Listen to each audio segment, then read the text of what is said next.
जय गुरु जी संगत जी। गुरु जी की प्यारी संगत को जय गुरु जी। प्यारे गुरु जी को कोटि कोटि प्रणाम। वेलकम टू माय चैनल गुरु जी की संगत। मैं गुरु जी की संगत आपका स्वागत करती हूँ। आशा करती हूँ आप सभी खुश और स्वस्थ होंगे। संगत जी, हम गुरुजी से कनेक्ट होने के बावजूद भी अगर हमारे मन में किसी तरह की शंकाएं, किसी तरह का कोई बात अगर मन में रह जाती है, कोई शक करते हैं, तो फिर इसका मतलब समझिए हम गुरुजी से अभी कनेक्ट नहीं हो पाए हैं। गुरुजी कहते थे मेरे नाल कनेक्शन जोड़ो, 100% सरेंडर रखो, फिर आपको अपने हर सवाल के जवाब मिलेंगे। इस बारे में पुरानी संगत आंटी का एक बहुत अच्छा सत्संग है। वो कहती हैं कि जब हम गुरुजी से कनेक्ट हुए, जब हमने गुरुजी के पास जाना शुरू किया, तो मैं बहुत कोशिश करती थी कि हाँ, सब कुछ अच्छा लगता था, सब कुछ जो डिवाइन था, बहुत वो ऐसा दरबार मैंने कभी नहीं देखा था, सब कुछ बहुत ही खूबसूरत था, लेकिन फिर भी मेरे मन में सवाल बहुत होते थे।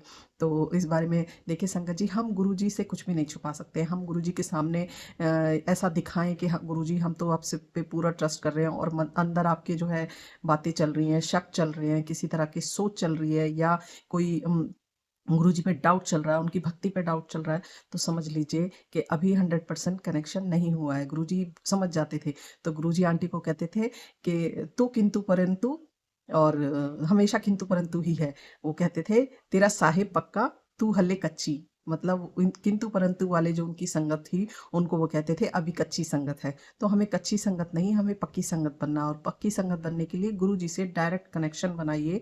इस बारे में बहुत सारी संगत के, बहुत तरह के, मैं डेली मेरे पास भी कुछ क्वेरीज आती हैं। कुछ मैं सत्संग सुन रही थी, तो उसमें मैंने कुछ जो है संगत के मैसेज सुने, और वो जो है लोगों से पूछते हैं कि हमने हमने पूछा, हमने ये किया, मुझे इस सवाल का जवाब चाहिए, मुझे इस सवाल का जवाब चाहिए, हमें सवाल का जवाब नहीं मिलता। आप किसके पास पूछने जा रहे हैं और क्यों जा रहे हैं? हम भी आप ही की तरह हैं।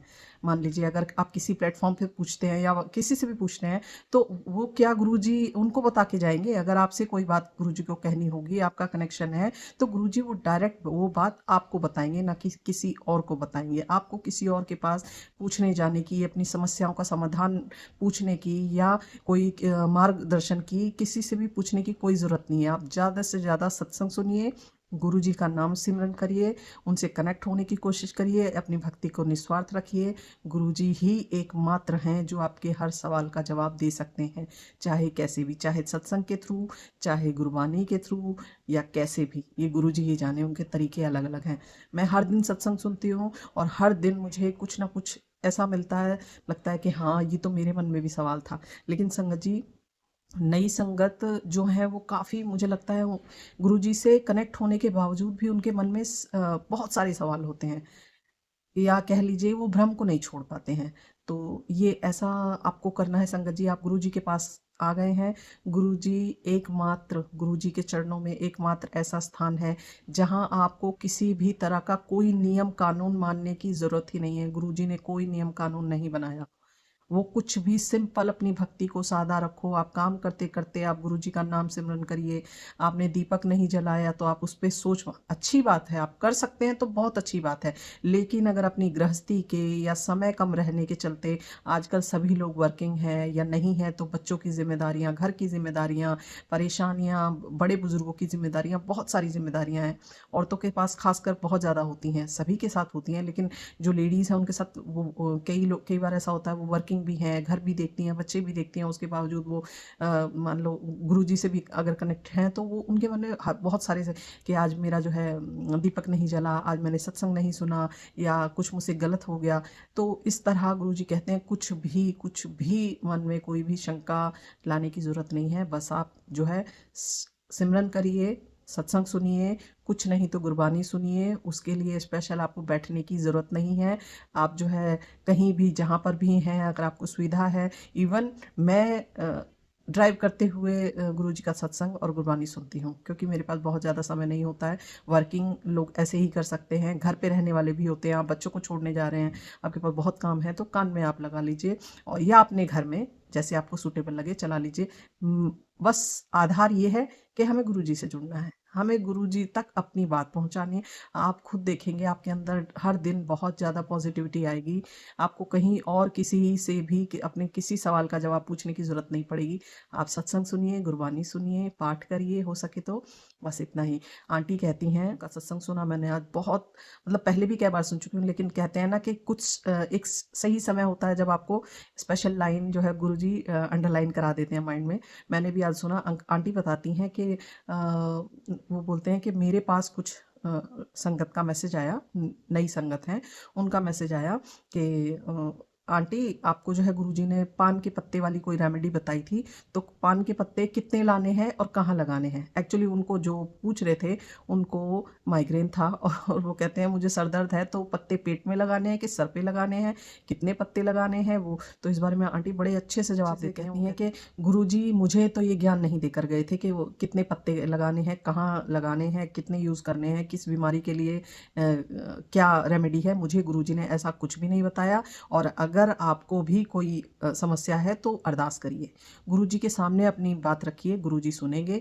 गुरुजी के स्वरूप से बात करिए, आपको जवाब अवश्य मिलेंगे, कैसे भी मिलें ये गुरुजी के ऊपर है। वो ड्रीम दर्शन में आए और चाहे वो संगत के थ्रू कहलवाएं। और देखिए ये भी है, बहुत बार ऐसा भी होता है कि हम तक कोई बात पहुंचानी होती है तो गुरुजी किसी संगत से भी कहलवा देते हैं, ये भी होता है। लेकिन आप स्पेशली पूछने जा रहे हो कि आप मुझे इस बारे में बताइए और तब वो आंसर दे रहे हैं, वो एक अलग बात है। लेकिन पर्सनली कि उनको ड्रीम दर्शन आया था और उन्होंने आपको बता दिया, वो सच में गुरुजी का इशारा हो सकता है। तो आपको समझना पड़ेगा कि वहम अलग चीज़ होती है और आस्था अलग चीज़ होती है। आप कुछ भी नहीं करने लग जाएं, ये अच्छी बात नहीं है। जैसे मैं अभी कुछ दिनों पहले एक सत्संग सुन रही थी, उसमें आजकल ये गुरुजी के चंदन तिलक को लेके बड़ी मतलब क्या मैं बोलूँ कि भ्रम चल रहा है कि नई संगत कहती हैं कि ये जो चंदन तिलक हम गुरुजी के माथे पे लगाते हैं, इसको हम बाद में जब हम स्वरूप साफ करते हैं तो इसका हम क्या करें। तो एक आंटी जी बताती हैं, अब मैं नाम तो नहीं लूँगी यहाँ पे, वो भी सत्संग करती हैं, वो कहती हैं कि आप इसे कलेक्ट करके रखिए और उसके बाद जो है आप इसे यूज़ करिए, जहाँ आपको बीमारी हो, कोई परेशानी हो, वहाँ पे आप लगाइए। वो ठीक बात है, अच्छी बात है। लेकिन आप ये बताइए चंदन तिलक जो ऑलरेडी स्वरूप पे लगा हो उसको आप कैसे कलेक्ट करेंगे। अब ये सवाल संगत के मन में आता है कि उसको कलेक्ट कैसे करें। तो यहाँ एक नई भ्रांति शुरू हो गई कि उसको कलेक्ट करना है, तो हाउ टू कलेक्ट, उसको कैसे कर। तो उस बारे में एक आंटी बताती हैं कि मैंने चंदन तिलक को कलेक्ट करने के लिए कांच का जो स्वरूप समझिए, गुरुजी का लेमिनेशन का कांच लगा हुआ था, उस पे जो चंदन तिलक था उसको हटाने के लिए वो बोलती हैं, क्योंकि अब मुझे बताते हुए शिवरिंग हो रही है, वो कहती हैं मैंने चाकू का इस्तेमाल किया। सोचिए संगत जी, वो चाकू से उस तिलक को, सूखे हुए तिलक को निकाल रही हैं, भगवान जाने वो कितना निकला होगा, कितना नहीं, क्या होगा। और आप गुरुजी के माथे पे आप चाकू लगा रहे हैं, उस कितनी बार गुरुजी खुद भी बोल चुके हैं कि वो स्वरूप नहीं है, वो मैं खुद हूँ, और आप उस पर चाकू यूज़ कर रहे हैं। तो खैर इस बारे में सबकी आपकी खुद की भी सोच होगी। आप अपने बच्चे के माथे पे अगर तिलक लगाते हैं तो उसको हटाने के लिए क्या आप चाकू लगाएंगे, या अपने माथे पे। संगत जी प्लीज़ प्लीज़ इस तरह के भ्रमों से दूर रहिए। और मान लीजिए अगर फिर भी आपको वो तिलक यूज़ करना ही है तो सिंपल आप किसी भी तरह से, ये तो सिंपल सी बात है, कटोरी में पानी लेके उसको पोंछ के कटोरी में पानी उंगली धो लीजिए, उसे यूज़ कर लीजिए नहाने में या जैसे भी। लेकिन आप चाकू से निकाल रहे हो, कह रही हैं मैं डिब्बी में कलेक्ट कर रही थी, मैं समझ नहीं सकती, ये बहुत ही, तो प्लीज़ बहुत ही गलत बात है। इस तरह की चीज़ों से, इस तरह के भ्रम से दूर रहिए, ये सब गलत है। आप गुरुजी में ध्यान लगाइए, गुरुजी अपने, और ये मत सोचिए कि मैंने स्वरूप को साफ कर दिया हो तो चंदन तिलक भी हट गया तो मेरा कुछ बुरा हो जाएगा, बिल्कुल भी नहीं, ऐसा कुछ भी नहीं है।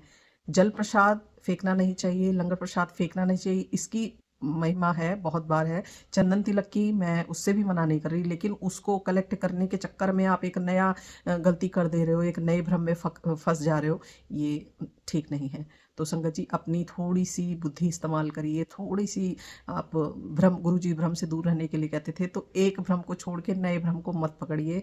और ऐसा कुछ भी नहीं है, गुरुजी अपने संगत से बहुत प्यार करते हैं, वो बहुत प्यार से हमारी गलतियां भी माफ़ कर देते हैं, बहुत प्यार से। संगत जी पुरानी संगत में आंटियों के में आप सुनिए, सत्संग सुनिए, वो हमेशा बोलते थे कि गुरुजी हम लोग गलतियां करते थे, सामने गलतियां करते थे, उसके बावजूद गुरुजी माफ़ कर देते थे। गुरुजी हमें भी माफ़ कर देंगे। आप अपनी हर दिन उनसे गलती की माफ़ी मांगिए, लेकिन इस तरह के काम मत करिए। हाँ, आपको लंगर प्रसाद मिलता है, आप जो है जो जल प्रसाद मिलता है, या घर में जो लोटे में आप जल रखते हैं उसको खराब मत करिए, उसको यूज़ करिए। जैसे इस बारे में तो ये कहते हैं कि कहीं से भी आपको जल प्रसाद, लंगर प्रसाद या अपने घर में एक प्रसाद में कहीं से भी मिल जाए, उसको खराब नहीं करना। इस बारे में ये जैसे बच्चों को भी ये बात सिखानी है कि एक आंटी हैं, पुरानी संगत आंटी हैं, वो बताती हैं, अपने बच्चे का स्पेशली बताती हैं कि बच्चों को ये आदत होती है, वो लंगर प्रसाद नहीं पूरा करते हैं, खाते ही नहीं है, ये नहीं खाना, वो नहीं खाना, जो घर में उनके नखरे होते हैं वो वहाँ भी शुरू होते हैं। तो मैं अपने बच्चे को डांट के खिलाती थी। और आपको भी ऐसा ही सिखाना अपने बच्चों को, या फिर आप उन्हें मत मत दीजिए, आप खाइए या कैसे भी करके वो ख़त्म करिए, लेकिन ख़राब नहीं। तो आंटी बताती हैं कि मैं अपनी बेटी को लेकर जाती थी, वो हमेशा ऐसे ही करती थी। और एक बार क्या हुआ, कड़ा प्रसाद वो बोलने लगी कि मम्मी मुझे कड़ा प्रसाद खाना था। तो मैंने उसको बोला, नहीं, जितना एक बार मिलता है उतना ही मिलता है और दोबारा नहीं मिलेगा। अगर गुरुजी को देना होगा तो वो दोबारा कैसे भी आप तक पहुंचा देंगे। तो ऐसा बोल के वो बताती हैं, हम एम्पायर स्टेट से बाहर तक ही गए थे, तभी एक आंटी जो लंगर प्रसाद की कवर्ड मतलब थाली थी, पैक करा के, शायद वो किसी घर पे किसी के लिए लेकर जानी थी। वो कहती हैं, बेटा ये प्रसाद तुम ले लो, तुम्हारे लिए है। तो वो कहती है, नहीं आंटी, मुझे तो सिर्फ लंगर प्रसाद, वो कड़ा प्रसाद खाना था। कि नहीं, ऐसे मना नहीं करते, मुझे पता नहीं ऐसा क्यों लग रहा है कि ये आपके लिए है, आप ले लीजिए। तो बोलती हैं, आंटी बताती हैं कि मैंने अपनी बेटी को कहा, बेटा ले लो। लड़की ने मना करते हुए मतलब अनमने मन से थाली तो पकड़ ली, लेकिन वो हमेशा वो बोलती रही कि मुझे नहीं खाना, मुझे नहीं खाना, मेरा मन नहीं है, ये नहीं है, इस तरह से। मैं अपनी बेटी को समझाती रही, बेटा ऐसे नहीं करते, आपको सम्मान करना चाहिए। लेकिन बच्चे तो बच्चे होते हैं, वो कहाँ इन सब चीज़ों को समझते हैं। तो आंटी बताती हैं कि हम घर तक पहुँचे और घर पहुँचने तक ही उसकी ये चीज़ें रट चालू थी कि मैं नहीं खाऊंगी ये वो। और हम घर पहुँचे, वहीं पे तुरंत पता नहीं कहीं से एक मंकी आ गया, और मंकी वो थाली बच्ची के हाथ से लेकर चला गया। ऐसे लेकर चला गया जैसे बस उसने ली, छीनी नहीं, ऐसे ली और चली गई। तो मैंने कहा, देखो आपने मना किया था ना, गुरुजी ने आपको किसी और को दिला दिया वो प्रसाद। तो हालांकि वो परेशान भी हुई। और उसके बाद आंटी बताती हैं कि उसी रात को मेरी बेटी रात को करीब 1:30 से 2 बजे कान पकड़ के रोते हुए उठी और उठ के बोली, मम्मा मुझे बहुत तेज कान में दर्द है। तो उसने आंटी बोली कि अच्छा ठीक है। तो रात को तो उन्होंने पेन किलर दे के किसी तरह बच्ची को सुला दिया। उसके बाद वो नेक्स्ट डे डॉक्टर के पास गई। वो बताती हैं, मैंने 1.5 महीना इस चीज़ का ट्रीटमेंट कराया, उसके बावजूद बच्ची का ना कोई सीरियस बीमारी पता चल रही थी ना कुछ भी, लेकिन उसका पेन ठीक नहीं हुआ। तो गुरुजी पहले से जानते थे कि उस बच्ची पे कोई दिक्कत आने वाली है, कोई परेशानी, कोई बीमारी आने वाली है, इसीलिए वो उसको एक्स्ट्रा लंगर प्रसाद दे रहे थे, जो कि बच्ची ने नहीं खाया और उसे वो दर्द झेलना पड़ा। शायद वो खा लेती तो नहीं झेलना पड़ता। तो संगत जी, ये बच्चों बड़ों सभी के लिए है कि अगर आपको जो चीज़ मिली है उसे मना मत करिए, उसे मना कम कर दीजिए, मना कर ये सब मत करिए। उसको आपको मिला है तो गुरुजी भी जानते हैं, वो उनकी मर्जी से ही आप तक पहुंचा है। उसे पूरा लीजिए, ग्रहण करिए। नहीं कर पा रहे एक साथ, थोड़ा थोड़ा करिए, लेकिन उसे पूरा ग्रहण करिए। और उसके बाद जो है आंटी बताती हैं कि 1.5 महीने मेरी बेटी परेशान रही है। तो मैं बस बच्चों से यही कहती हूँ, तो असंगत जी आप भी अगर कहीं सत्संग में जाते हैं तो अपने बच्चों को यही सिखाइए। मेरा भी बेटा है, बहुत परेशान करता है, लेकिन मैं भी उसको किसी तरह डरा के किसी तरह पूरा फिनिश करवाती हूँ। तो लंगर प्रसाद यही है जो गुरुजी ने आपको हमेशा, आपने सुना होगा सत्संग में आंटी बताती हैं, गुरुजी कहते थे कि ये लंगर प्रसाद नहीं है, ये दवाई है तुम्हारी, यहीं खाओगे तो दवाई है, घर ले जाके खाओगे तो मिठाई है।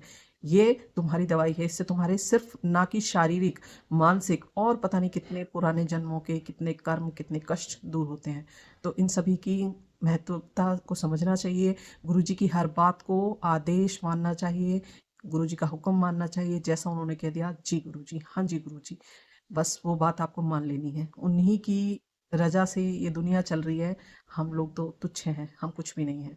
तो संगत जी, मैं बस इतना ही कहना चाहूँगी। हर दिन मुझे पता नहीं क्यों ऐसा लगता है कि संगत जो है गुरु जी के प्रेम से ज़्यादा भ्रम को ज़्यादा पकड़ती है। तो प्लीज़ मैं सभी से अपने सत्संग के द्वारा ये मैसेज देना चाहती हूँ कि प्लीज़ किसी भी तरह के भ्रम में मत पड़िए। गुरु जी के अलावा कोई और आपको यहाँ मार्गदर्शन देने वाला नहीं है, कोई भी नहीं है। सवाल के जवाब गुरुजी ही दिलवाएंगे, भले आपको सत्संग से मिले या गुरबानी से मिले या उनकी इच्छा। लेकिन आप किसी के पास कि आंटी मैं ऐसे करूं तो मैं क्या क्या उसका क्या होगा, मुझे ये क्या करना चाहिए, आप मुझे इस बारे में बताइए। हम लोग कुछ भी नहीं है, हम लोग भी आप ही की तरह संगत है। हम लोग, या ये मेरी बात नहीं है, ये पुरानी संगत आंटी कहती हैं कि हम लोग कुछ नहीं है, तो हमारा तो मतलब ही नहीं है, हम भी नई संगत है। तो जब वो लोग कहते हैं कि हम भी सिर्फ जैसे आप हैं, हम संगत ही हैं, हम गुरु नहीं हैं। और गुरु ने अपनी गद्दी पे किसी और को नहीं बैठाया है, अपना ज्ञान किसी और को नहीं दिया है। वो परमात्मा है, वही जानते हैं। आपकी समस्या भी वही जानते हैं, आपका समाधान भी उन्हीं के पास है। तो बस गुरु में ध्यान लगाइए। तो संगत जी, आज के लिए बस इतना ही। भ्रम को त्यागिए, गुरु जी से प्रेम करिए, भक्ति करिए, सिमरन करिए, सत्संग सुनिए, पूरा सुनिए। आपके लिए इसी से सभी का कल्याण होगा। आज के लिए बस इतना ही। जय गुरु जी। हम मंत्र जाप करेंगे। ओम नमः शिवाय। शिव जी सदा सहाय। ओम नमः शिवाय। गुरु जी सदा सहाय। जय गुरु जी। शुक्राना गुरु जी। मेरे द्वारा कोई भी गलत बात बोली गई हो तो गुरु जी क्षमा, भूल चूक की माफी प्रभु। जय गुरु जी।